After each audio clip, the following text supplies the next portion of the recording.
Halo semuanya, Assalamualaikum warahmatullahi wabarakatuh. Kembali lagi dengan Miss Tuti di dalam pelajaran sosiologi. Dan hari ini kita akan mereview materi yang sudah kita jalani beberapa bulan kemarin untuk persiapan PTS nanti. Jadi silakan disimak baik-baik ya. Hari ini kita membahas untuk awal ya, kita bahas dulu tentang ciri sosiologi. Jadi perlu diingat kembali bahwa sosiologi itu punya 4 ciri. Ciri yang pertama adalah empiris. Empiris adalah sesuatu yang didasarkan pada fakta dan kenyataan. Jadi kata kunci dari empiris itu adalah ada kata fakta dan kenyataan. Lalu yang kedua ada teoritis. Teoritis ini kata kuncinya cuma satu loh, adanya abstraksi. Lalu ada kumulatif. Nah, kalau ada kumulatif, kata kuncinya adalah teori. Jadi kalau ada kata teori di dalam soal, maka dia jawabannya bukan teoritis, tapi adalah kumulatif.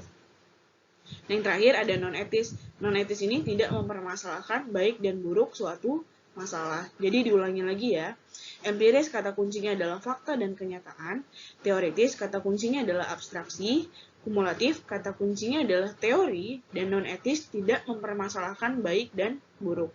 Jadi untuk non-etis ini, kalau misalnya dia mempermasalahkan sesuatu yang buruk banget, nah itu biasanya adalah ciri dari non-etis.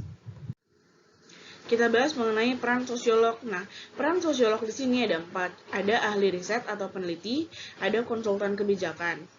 Nah, ahli riset atau peneliti ini hanya berfokus pada pengumpulan dan penggunaan data perannya ya. Lalu peran sosiolog sebagai konsultan kebijakan menghasilkan sebuah prediksi kondisi sosial.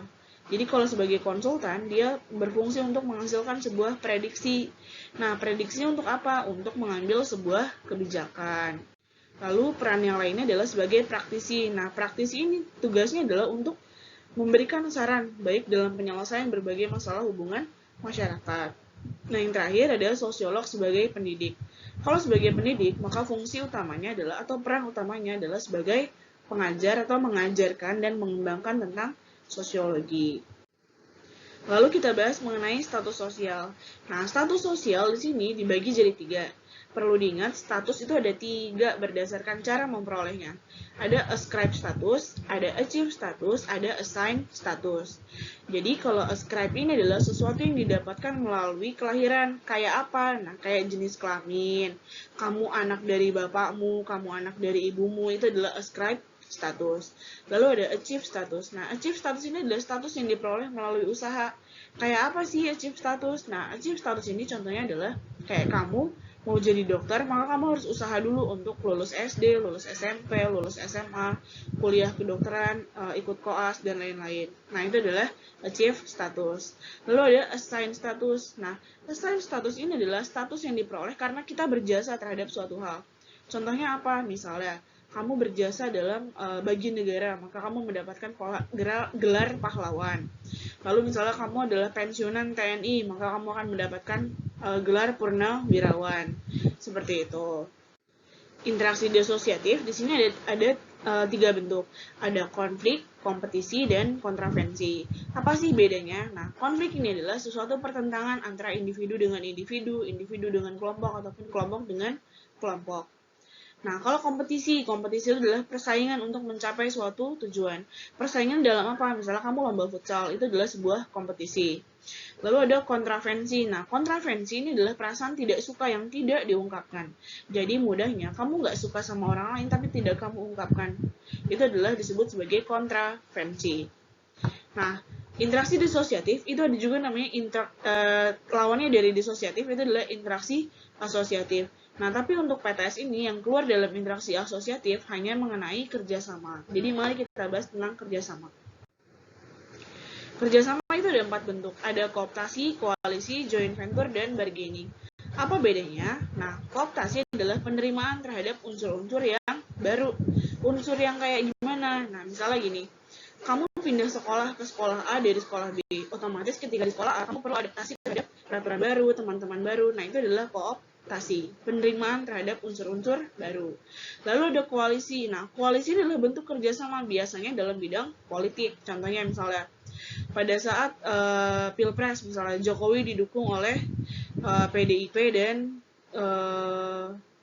PDIP dan partai lainnya, kayak gitu. Lalu ada yang namanya joint venture. Nah, joint venture ini adalah kerjasama dalam perdagangan. Kerjasama dalam perdagangan itu maksudnya gini, misalnya kamu membuka restoran, terus kamu kerjasama sama temenmu. Nah, itu adalah disebut sebagai joint venture. Nah, yang terakhir adalah bargaining. Nah, bargaining adalah disebut sebagai tawar-menawar. Lalu kita bahas mengenai faktor pendorong interaksi. Nah, faktor pendorong interaksi ini ada 6. Ada simpati dan empati, imitasi, identifikasi, sugesti, dan motivasi. Apa sih bedanya? Nah, mari kita bahas. Empati dan simpati adalah keduanya sama-sama perasaan tertarik terhadap sesuatu. Yang bikin beda adalah simpati hanya rasa tertarik. Kalau udah disertai dengan tindakan, maka dia disebut sebagai empati. Lalu ada imitasi dan identifikasi. Imitasi dan identifikasi keduanya sama-sama proses meniru. Yang membuat beda apa?